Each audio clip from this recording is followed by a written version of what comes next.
welcome to this week's episode of Love Summit. And this week, it is episode 300. And we decided that for this episode, we would go ahead, get some questions for you guys. And do a question and answer session. Haven't done one of those in a long time. Yes. So for, episode 300, Yeah, we're pretty let's excited. go ahead and ask the first question. Yes, the first viewer question was, how did we decide to start our YouTube channel? Yeah, so if you look at our channel analytics or whatever, the channel actually started in 2013 officially. And what happened was our family was taking a narrowboat trip over to England. Cindy, where are we right now? We are in England. We are about to board our narrowboat. So let's go take a quick tour of our narrowboat, Dundas. We're moored up here at the Oxfordshire narrowboat moorings before we take off for our trip. Watch out. So we have our, Cindy's got the tiller. And we got the obligatory ducks. We got some ducks floating in the back. Let's go ahead and take a look down there. You can see what it looks like. And I thought it'd be fun to kind of capture all of that. And just for the family. Just for the family. I said, I'll put a YouTube channel. I'll get the handle. I'll send it out there and you guys can watch it. And we started with a tour of the narrowboat itself. Yeah, and if you can see from this picture here, this is why YouTube is so important to be a good actor, right? Because what happened exactly prior to this picture being taken? Oh my goodness, I think I was stung by a hornet in a very uncomfortable place. Let's just put it that way. It flew up her dress. Yes. And so we're running to the restaurant. The guy gives us some apple cider vinegar. We're applying the apple cider vinegar from the restaurant to this very sensitive region. Cindy is in absolute pain here. Yes. But sometimes in YouTube, you have to make it work. Yep. Yeah, so we did these videos. We uploaded them. They're actually, people say that when you first make videos, you go back and watch them and they're like cringeworthy. Yep. We actually still enjoy these. And they're really, really good. Some of the early ones that we did, like climbing For the channel. Yeah, for the channel, like, how to store your dishes and stuff like that. I'd kind of look at that one and cringe. But these were really good. And we'll leave the link to the playlist up here if you've not seen some of those. But then all of a sudden, every time our family would get together, we would watch these YouTube videos of our narrowboating. And, my dad passed away a few years after that, so we were able to see him. Yep. We had all these great memories. And then all of a sudden we said, wow, there's like 30 people subscribed to this channel. And that the tour of the narrowboat took off. Yeah, and that had like 30,000 views. I'm like, 30,000 people watch this video? Right. And of course, like everybody else, we watch a lot of YouTube. And when we started Airstreaming, again, we said, because we took a break because of the boat. Right. We were on the boat for a few years, and then we were like, let's go ahead and start a YouTube. So And just see what happens. The first official Love Summon video that we ever posted was that 2018 Region 1 rally. Yeah. So, and that was a really well done rally. and again, we'll put a link to that video in the video description, actually, if you want to see the first ever official Love Summon. I think also we thought that we had a lot of knowledge about Airstreams and RVing, and then we just sort of wanted to share that with people. Yeah, we had almost 20 years at the time, and people were just starting to buy Airstreams a lot more. And we actually designed our channel around the fact that we're going to do how-to videos a lot. Oh, yeah. Because people like how-to videos. They're not as much into the travel videos. Yes, correct. So, yeah, that's how our YouTube channel got started. Yep, absolutely. All right. Number one for Cindy. How do we combat moisture in the Airstream? So I think we do it two different ways, and it depends on whether we're actually in the Airstream itself or whether we're storing it. And if we're in the Airstream itself, and the moisture usually comes into effect when we're using the heat. And if we have electricity, we do have a very small dehumidifier that we run, and it's electric. When we're in storage, we combat it by using a couple different containers of damp rid, noting, though, that the damp rid becomes ineffective once the Airstream goes below freezing, because it is a liquid. Of sorts. Yeah, and you also want to be careful too, because that damp rid can overflow, and you don't want that thing overflowing. But we've never really had that much trouble with moisture. So, and the other thing too, of course, is our Airstream has mouse fur lining all the walls. So whereby a lot of people see moisture accumulating on their interior aluminum walls, we really don't have that problem. It just kind of gets absorbed into the mouse fur, which hopefully we're going to replace here soon. Yeah. All right, so my next question for Rich is, will you be staying in a warmer climate for the winter once you pick up the Airstream? The answer to that almost always is yes. Yes. We'll talk about it a little bit in another question here. but we actually don't know what we're going to do when we pick up the Airstream. We've got a couple different options. Well, it also depends on what time of year we're going to be picking it up as Right, well, because our service date is not until the end of January. Right. So we'll have to see how that goes, but it is always preferable to head down south. Now, we do stay up here in Vermont during usually February and late January, February, and that's just because we're always nervous about leaving the house and During the snow. and ice dams on the roof, stuff like that. So, let's see.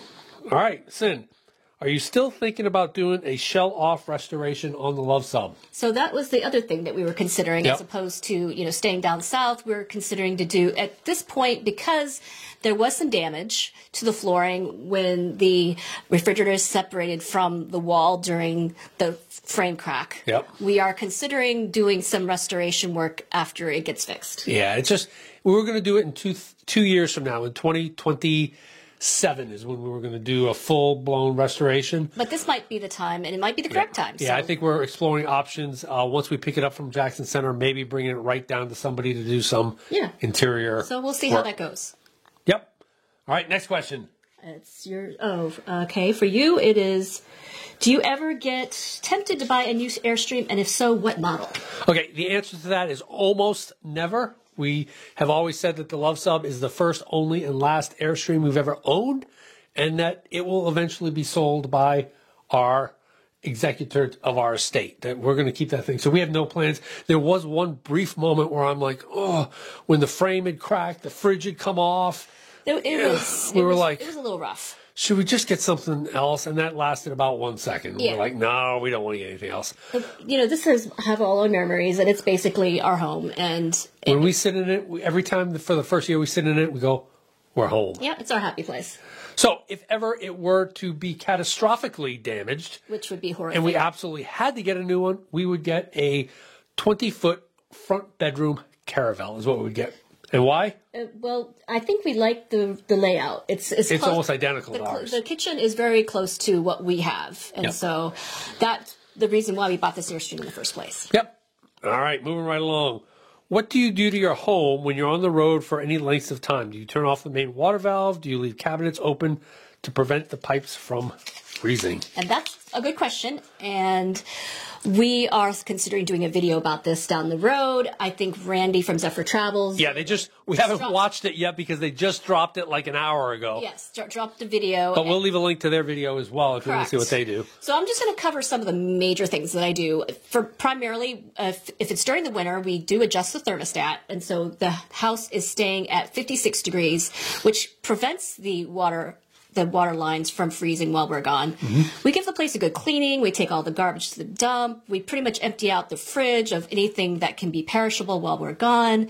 We lower the shades, stuff like that. So those are some of the major stuff that we do. One mistake that we made, we once turned off the router, which meant we couldn't use our camera, because I set up a camera to watch our weather station so that we can monitor the temperature in the house, both inside and outside.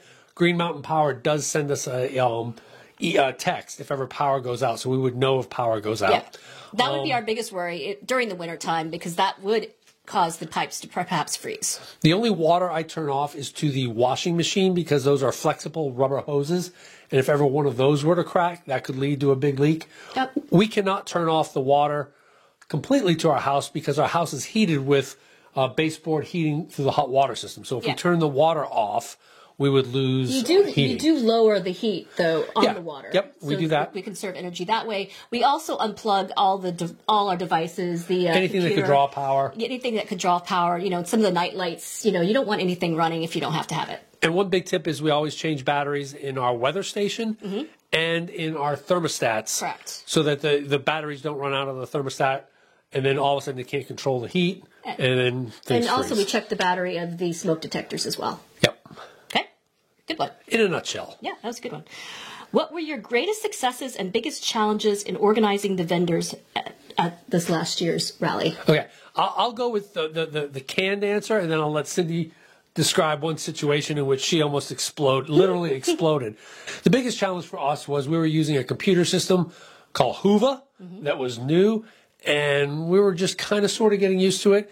And one of the folks out at headquarters decided to pursue other opportunities. Yep, our major contact. Our major contact that we were going in July, and all of a sudden we had to have a crash course on Hoover. And we sort of took over a lot of that person's duties. And all of that stuff. So it was a big thing. But then once we got there, we thought things were going pretty good, but then this happened. I think it was partially our fault because we didn't get clear coordination with the dealership that brought in their Airstreams. But we Partially our fault. Very, very partially, minorly our fault. Well, how long did we spend getting the trailer in from? Yeah, so Ultimate Airstreams came in. Yeah. We had to get their Airstream, and Ultimate wasn't there. We were the ones bringing it in, and we wanted to be super careful. And they were kind of wedged into a corner here. You can kind of see where they are through this picture here. And we took forever getting them perfect, getting them lined up, getting them straight. And then we go off and do other stuff, and a day later we're walking around. Well, we were wondering when the dealership was going to come in, and we just wanted to talk to them and touch base. We walk in, and basically the dealership had brought in all their different Airstreams and taken our Airstream and put it out on the street. Yeah, we're walking, we're like, is that Ultimate Airstreams out in the middle of the street? What are they? We backed them in, yes. What is their Airstream doing out in the middle of the street? And yeah, and Cindy literally almost exploded. I was like, it was like, back woman. I'll talk. This is when the Citadel guy, had to go. I'll go talk to him. Just calm down. Very much more the diplomat. Yeah. So. It all worked out. So that's fine. But it was very interesting. True to say that no well-laid plans always go into implementation. Yeah. The Prussian general, Count Manfred von Moltke the Elder, no plan survives first contact with implementation. And that was correct on many fronts for this past rally. Yep. So how do you decide where to travel each year?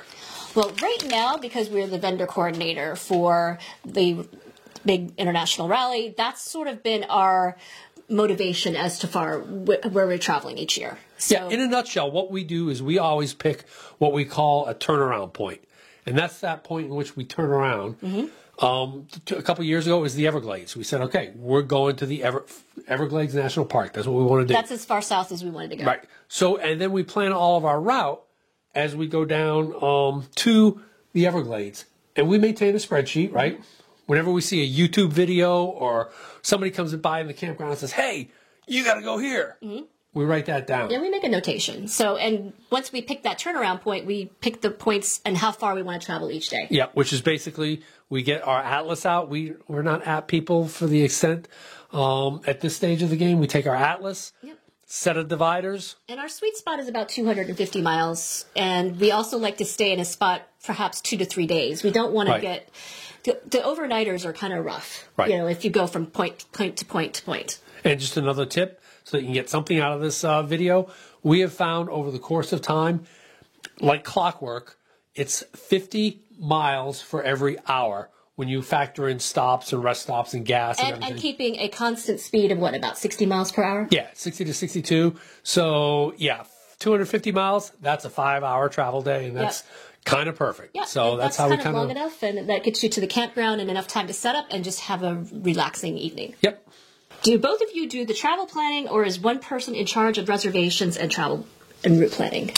So I actually make the reservations. I'm the one that physically gets onto the computer and makes the reservation, but that's always with Cindy working with me. That being said, though, we don't usually make reservations unless we have to be at a spot for sure. Yeah, I don't know if it's the question is a separate question or what, but somebody asked, how in advance do you make reservations? Right. And so when we're going out someplace, unless we have to be someplace particular, we are very kind of loose with our reservations, and we just sort of plan about a week ahead of time, right? It's about a week in advance. The only trouble for us is weekends, so we make sure we lock in the weekend a week in advance, and then we kind of go back from there. We never make reservations. Yep. So that may change, because if we do go out west again, if we want to hit a certain spot, like if we go to the national parks or whatever, we learned that last time. We have to make those reservations way in advance, because there are literally, with the bots these days, no cancellations whatsoever on those. Yeah, we used to have great success if you were to make a reservation like 6 months in advance, you'd see nothing at these great parks. a week in advance, you'd always see something because people would cancel. The people that made their reservations like a week or a year ago. But a lot of times these campgrounds now don't give you any incentive to actually cancel because they'll just take your camping fee. And I don't know how many times we'll look at a campground and we'll be like, ooh, good, there's only one site left. And we'll take that one site, and then there'll be 10 sites all over the place. Right, so. because of the way the park system works, they'll take your fee as your cancellation fee, and people are not incentivized to cancel. So that's unfortunate. Yep. All right, see, have you considered visiting Quartzsite, Arizona, and doing some videos about it? I desperately want to get out to Arizona. It just has not worked that way, especially during the winter, because we have been doing the Tampa RV show down in Florida for the past couple of years. And so this is actually going to be probably the first year we're not going to be doing the Tampa RV show. But, again, we do not have the sub and we're on sabbatical. So maybe sometime down the line we would like to get out there. We have 43 states that we visited with the Airstream that we spent at least a night in and done something in. And Arizona is one of the ones we're missing. So we need to get out to Quartzsite. That would be a lot of fun. What are your favorite places to go out west? Well, when we went out west, when we went to the Rock Springs Rally, we saw so many things out west that was absolutely great. One of my favorite states was Idaho. Yep. And that was I was not expected to like it so much, but I just love the Potato Museum out there. I love the... it was beautiful. And, that might go into the favorite national parks. Remember the... was it called the Valley of the Moon? The Craters of the Moon. The Craters of the Moon. That national park was spectacular and very unusual because of all the volcanic activity out there. So that was just one of my very favorite states. Yep, I would agree with you there. We only touched the base on, or scratched the surface of Utah. Yep. We need to do a little bit more of that. Yep. And the Dakotas were also awesome. And what I loved about it most was it's so very different in the environment and just everything out there from here. Yep. What's our favorite all-time video? All-time video that we've ever made. You go first. Well, my favorite, and it's a funny one that I love, and because it was just such a good time, was when we went to Rehoboth Beach and went to the famous French fry place. I think the world's greatest French fries. Correct. And so I just love that video. It just was such a good time. Yep. And Storm prep, visiting a brewery. Correct. It sort of had all of the things that I kind of think are fun, and I like to go back and watch that video a lot. Yep. And we'll leave links to these in the description below. My favorite video of all time was Space Camp. Going to Huntsville, Alabama, and hanging out under a Saturn V rocket for a beer garden. That was a funny one, too, because if you watch the video, there's a scene in which Cindy is in the ISS, and I'm like, act like an astronaut, and she's doing this number. Yeah. And she's looking a little goofy, and I just jokingly said, you're the dumbest astronaut ever. And there was a comment. Somebody took that seriously. Like, I was enjoying this video until you got angry at Cindy. I wasn't angry at you. I wasn't mad at you. I'm like, sorry, didn't get mad at you. So. Yeah, that was a funny one. This is one that was funny. Is it true the East Coast streamers stopped posting because they were intimidated by our high production standards? The short answer to that is yes. They were intimidated by our high production standards, and that is clearly why they're not posting anymore. No, actually, that was just you know who posted that one, and probably East Coast streamers can figure out who asked that question as well. Yep. We love their channel. We met them at Sedalia. Yeah. They're super awesome people, super awesome. They're just a little bit busy right now. Yep, they are. But they've made some indications that they're going to get back into some Hopefully. YouTube. So when they do, we'll make sure we make an announcement on our channel that East Coast streamers are back. Yep, absolutely. All right. What is your favorite national park and why? So we don't go to a lot of national parks. You know, we're going to make a heresy, heretical, This statement is going to be heresy, but we are not overwhelming fans of national parks. We will take a state park or a national historic landmark or a national historic site. Exactly. If you were to give us a choice of being in Steamtown, Pennsylvania, or Yosemite, I know I'd take Steamtown any day of the week. The national parks are nice. They're always crowded. It's just so crowded. Yeah. I mean, it's just the reservations.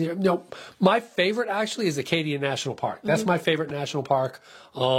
but it's so hard to enjoy now because it's just crushed. Well, we went to Devil's Tower, and that was one of my favorites when we went Yeah. out west. But they were actually telling everybody to go in before 10 o'clock because at 10 o'clock they start holding people back. It was like a mile long. At a stoplight, about a mile down the mountain, they started holding people back and then would let people in interims of like 1 or 2 because the visitor center there was just overwhelmed. Yep. So it was, Yeah. you know, I would say for me it's Acadia. For you, Devil's Tower. Devil's Tower I loved. But I also like Creatures of the Moon as well. Yep, that was definitely unusual. Yeah, so we actually don't focus around national parks. There's a million other YouTube channels that do that. We stay away from them. Yep. Alrighty, let's see what we got next. Oh, here's one funny one. Here's, as a Maker's Mark ambassador, how could you let C use any other brand in the pumpkin bread? Ah, good question. Actually, Maker's Mark is too good. Almost for the pumpkin bread. We wanted something with a little bit sharper bite so that you could taste more of the bourbon. It's kind of like making a margarita. You don't want to use an añejo or a reposado. You want something that's cheap because you're not going to be sipping it like a fine bourbon like Maker's Mark or Woodford or something. Especially if you use a big quantity of it, you don't want to be using a sipping whiskey. Right, so that's kind of why. Yep. All right, what's your favorite places to go out west? Well, I think we sort of covered that. We did. Yeah, so we enjoyed Idaho. I thought that was one of my favorite places. And then we did. But you know what? Like I say, we did hit some national parks, but our favorite thing out west, one of them, was the Promontory Point. Oh yes. National Historic Site, right? Exactly. That's what that is. Yep. And so we enjoyed that a lot. Yep. So I think we're on the last question. What's your home resort at DVC, and what year did you buy in? Okay. So we've done a couple videos on Disney, how to take your RV to Disney. Yep. The Disney bungalows, which are like $5,000 a night that we stayed in through Disney DVC. Yep. So this is kind of a specific DVC Disney question, but yeah, we inherited DVC from my parents. And it means Disney Vacation Club. Yep, it's the vacation club. We inherited that when my dad passed away. And so we have that. They bought it in 1992. When it first started out. The deed is for 50 years, so we have it till 2042. So that's kind of the way that works, and we'll be hitting... And it's sort of a timeshare sort of thing. It's basically a timeshare with Disney. So, I think we're out of questions, huh? Yeah, I think we are. Well, if you have any other questions that you'd like to hear from us as we start episode number 301 next week, leave them down in the comment section below, and we will try and answer those individually. I do try and answer every comment that comes through. If I miss one, I'm sorry, but for the most part, we do try and answer every single comment that comes through. We love all the engagement. Just over Thanksgiving, we hit how many views? 2 million, believe it or not. 2 million. On Thanksgiving Day, we hit 2 million views, so that's pretty crazy. It is crazy. So, yeah. If you like this video, Give us a big thumbs up. and if you think we've earned a subscription, click to subscribe. And comment below if we missed a question that you have, or if you have any comments on what we talked about. Because we come out with RV and Airstream related videos and an occasional just random video like this every Tuesday. Thanks for watching.